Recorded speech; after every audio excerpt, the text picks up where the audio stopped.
Улсын хурлын дарга Монгол Улсын ерөнхий сайд, улсын хурлын гишүүд, ажил хэсгийн гишүүдэд орой минь дэвшүүлье. За би санал асуулт хоёроо одоо хамтдагчээ. Саналтаа үйлдсэн байдлаар хариулт бас өгдөх байх гэж бодож байна. Мэдээж хэрэг одоо асуудал нь шийдлээ дагуулдаг учраас засгийн газар шийдлээ оруулж ирж байна. За энэ шийдлийг бид хэлэлцээд дэмжих нь бол зарчмын хувьд зөв баг. Сорилт бол бас боломж дагуулдаг юм чинь одоо боломжоо илэрхийлэл бас ийм шийдлүүдийг гаргасан учраас энийг сайн хэлцэж байгаад бас бид саналаа хэлээ шийдэл чиглэлд нь бас дэмжиж явах хаа гэж бодож байна. За төрийн албан агчдын тухайд бол мэдээж хэрэг сүүлийн 10 жилд 45-аар нэмэгдсэн тэрний цаана янз янзын хүчин зүйл бол тэрийг бид хангалттай ярьсан. Одоо нэгэнтээ бид бол энийг бол аль болох одоо тоог нь багасгах нь цомтох нь гэдэг асуудал ярьж байна. Гэхдээ энэ бол бидний хувьд бол бодлогын нэг арга барил байгаа шүү дээ. Зөөлөн газарт болох ёстой. Цаана бол их олон одоо айлын өрхийн бас амьдрал ахгүй байгаа учраас энийг бас бодох ёстой гэж байна. Ойрын хугацаанд бол дараах 3 зүйлийг бол шуурхай хийх ёстой. Би энийг бол зориуд одоо тааганд хэлье. Урд нь ч гэсэн хийдэг байсан. Нэгдүгürt бол сул орон тоон дээр бол сонгон шалгаруулж явуулаад хэрэггүй одоо. Энийг бас хэлгээд одоо шинэ тэрийг бол ажилуулдаг энэ одоо арга хэрэглэх ёстой. Хоёрдугаарт бол өндөр насны тэтгэврт гарч байгаа одоо улсууд бол би энийг 3,000-аас 6,000 хооронд байна гэсэн ийм тоо байлаа статистик. Гарсныхан дараа одоо бид бол мөн адил одоо энэ дээр бол нөхөнд хавьж бол хэрэггүй сэлгээд ингээд ажиллуулчих юм бол энд бол зохицуулт бол бүрэн байж байгаа. Гурав дахь зүйл бол бид их олон одоо байгууллагуудаар үүрэг гүйцэтгэгч нар байна. Төрийн одоо албаны тусгай болон ерөнхий шалгалт өгөөгүй. Тэрнээс гадна шалгуур хангаагүй их олон хүн ажиллаж байна гэж байна. Тэр тоог бол гаргаад энтэй уйлдсан байдлаар эдгээр улсууд бол чөлөөлөгдөж таарнаа. Энэ бол төрийн албаны өөрийнх нь хуулийнх нь одоо шин гол үндсэн одоо шин зарчим шүү дээ. Тэгээд энэ дээрээ бол сэлгүүлийн ажиллах байдлаар маш богино хугацаанд бол энийг хийчихнэ. Энэгээр бол одоо хэдэн хүн байхын 7-8 мянган хүн бол байж болох байх гэж бодож байна. Гэхдээ энэ бол харьцангуй зүйл энийг та бүхэн судлах байхаа.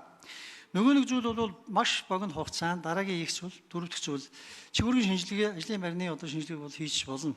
Тэгээ энэ дээр тулгуурсан байдлаар зарим чигүүргийн давхардлыг за магадгүй зарим чигүүргийг одоо шин давхардуулж болохыг бас одоо та бүхэн нэгтгэшүүлж болохыг бол тодорхойлно. Энийний дагуу бол ингээд одоо хийх нь зөв бахаа гэсэн юм дөрвөн санал байна. Тав дахь санал бол энэ жоохон дунд хугацаанд хийн. Дунд хугацааны санд бол угаасаа яригдж байгаа.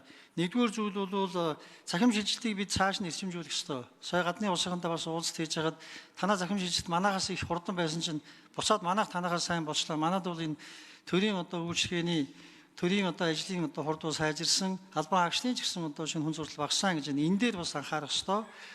Энтэй уйлдсан байдлаар мэдээж хэрэг зарим чиглэлийг бол шилжүүлнэ гэж байгаа юм. Гэхдээ энэ бас амаргүй. Бид ингээд төрийн бус байгууллага руу шилжүүлчин, хувийн ширээ шилжүүлчин гэж нэг тийм амархан зүйл биш. Энийг нарийн судалж хийж бас шилжүүлэх ёстой. Энэ дээр бас ажиллах ёстой гэсэн ийм санал. За ерөнхий сайд хариулт өгье.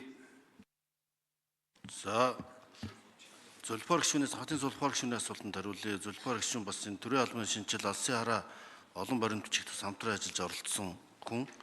Тэгэхээр энэ манай улсын хурлын дарга Тарсуугийн амар үйлчлэлийн дарга засгийн газар эрүүл газрын дарга ажиллаж байхдаа 2023 оны 8 дугаар сарын 23-ны өдөр энэ төрийн жинхэнэ албан агчийн гүйцэтгэлийн төлөвөө боловсруулах батлах ажлын гүйцэтгэл үр дүн мэрэгжлийн түвшин гүнлэх журам гэж одоо маш сайн зураг батлуулсан юм. Эрх зүйн акт болоод бүртгэгдсэн.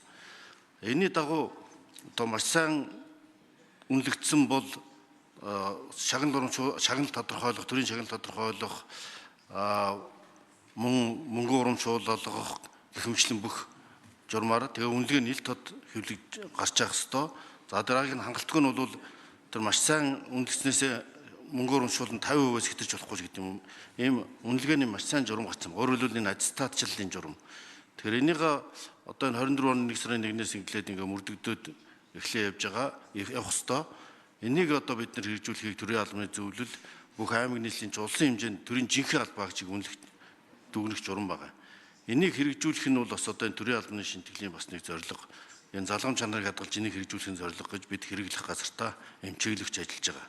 Ингэжээж энэ нөгөө ард түмдээ үйлчлдэг ээлттэй арчилсан төрийн зарчим үйлчлэх ёстой гэж бодож байгаамаа. Энэ бол төрийн албаны хуулийн бас үндсэн шаардлага зорилт шинжил юм байх болно. Тийм учраас зүгээр л ингээ төрийн албан агчдыг хамруулаад халаа солиод авах юм байж болохгүй. Доктортой мэрийн зарчмаар ажилладаг тэр зарчмыг мөрдүүлэх шаардлагатай гэдгийг бас онцлон тэмдэглэж гэсэн. За тийм журмаар ер нь 9-өөс дээш хувийн үнэлгээ авах юм бол цалингийн 50 хүртэл хэмжээгээр улиралд нэг удаа урамшуул авна гэдэг.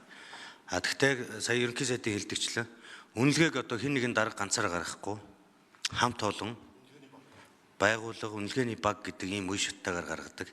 80-аас дээш хувийн үнэлгээ авах юм бол цалингийн 25%-тэй тэнцэх хэмжээний урамшууллыг улирал тутамд олгодог гэдэг ийм байдлаар явж байгаа. Тэгээ энэ бол бас их тийм ойлгомжтой болох юм бол төрийн албан хаагчдад илүү чадвартай, мэдлэгтэй, хичээл зүтгэлтэй хүмүүс нь урамшууллаа авч идэг боломж юм а гэдэг талаас бас тухайн үед бид гаргаж ирсэн юм а.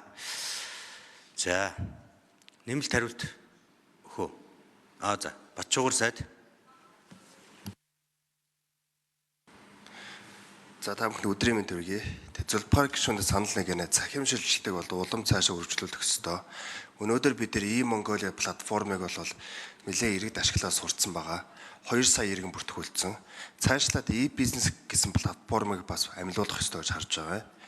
Энэ нь бол яг бизнес эрхлэгч нар зориулсан. Яг л e-Mongolia-тай адилхан бүхэл төрлийн үйлчлэгийг цахимаар авах болцоог нээж өгөх нь зөв гэж харж байгаа маа.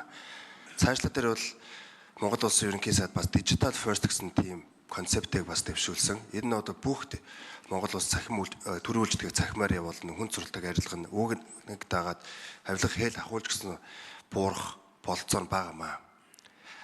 Мөн одоо өнгөрсөн парламентаа 109 хуулийг шинжилсэн нэмэлт өөрчлөлтөд баталсан. Энэ нь бол яг л нөгөө нэг digital first болон e-бизнесийг хамлуулах тийм том концепт нь гарцсан. Үүнийг хэрэгжилтэн дээр нь ч гэсэн бас анхаарч ажиллана гэж хэлье.